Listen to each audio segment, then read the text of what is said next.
Yes, we're still talking about community. And today we're talking about how we can protect those relationships that are so key and important for us. For us, perhaps it's your family, perhaps it's your staff, perhaps it's the community that you have at church, the life group, or perhaps it's that neighbor that's been there through thick and thin. When you're protecting that community and that relationship, I need to, and you need to ask ourselves some questions. Are we trying to take responsibility for the other person's choices? Or are we able to recognize that the responsibilities that we can attribute to ourselves or the other person is a part of their maturity? And maturity is a topic that I just so love because it's displayed in my garden through my 5 beautiful blueberry bushes. They are just pouring out a harvest this year. And it's so interesting as I was picking the blueberries that were plump and ready today that I was remarking to myself how that many of them are green, some of them are turning, and some of them are way past the blue and they are rotten and shriveling up. And having a different perspective on the same bush is important when we're protecting a relationship. Knowing the maturity of an individual will help you know when to engage and to not be taken off balance by the places where there's disorder or disarray, but to be able to embrace.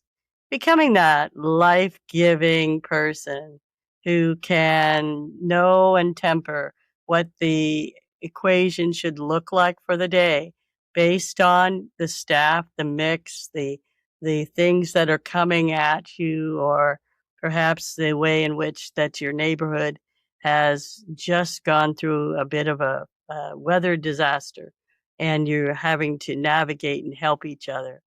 These are all areas where you want to know what to protect and when to believe that that person has the maturity to move forward. God defines this by giving us a place of justice and mercy both. Justice is a place of that things do have an order to them, and God is a God of order. And mercy is that there are times to give the person or yourself or that relationship a break because there's different things happening and there needs to be some more space. But I want to give you the terminology unsanctified mercy today because there are also equally times where it's not appropriate for you to be responsible for the other's choices or for their not taking hold of something that is a responsibility of theirs. So you can be found giving unsanctified mercy if you're not careful. So, how do you know which side of the justice or the mercy to come to? How do you know? Well, I'm going to give you an analogy of my blueberries again because my blueberries are fantastic. There is a wonderful attribute in the harvest time, right? We look to harvest those blueberries. But if I am harsh in my justice regarding how the harvest should come, I will lose half of my harvest because I won't know when to pick. With blueberries, you have to pick often and frequently and over time. It's not a one and done. And that's often with our relationships the same way. There's a time to have redemptive justice where the justice is going to be metered out over time to protect that relationship and that blueberry harvest. And that means I have to harvest frequently and often.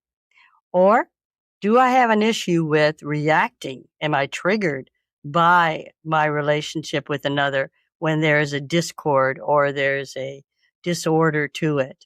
Or can I recognize that it's a time for me to gain some more discernment about where that person is in their journey and to gauge my responses and my interactions with them accordingly.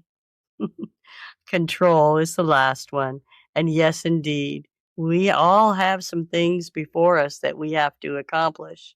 But there's a time to trust God's timing in being able to accomplish things and to step back and to give others a place of inclusion in the process. So we're all learning that we are to balance truth and mercy together, not one without the other. The truth and the mercy of my blueberry harvest is I got to do it frequently. I'll have to do it often. And yes, there's going to be a beautiful harvest if I'm willing to make the effort. And I bless that. I love my blueberries. So when we're caring and honoring other in their freedom, we're actually building a healthy community for ourselves and for them to bring front and center that exchange where they're welcome to come.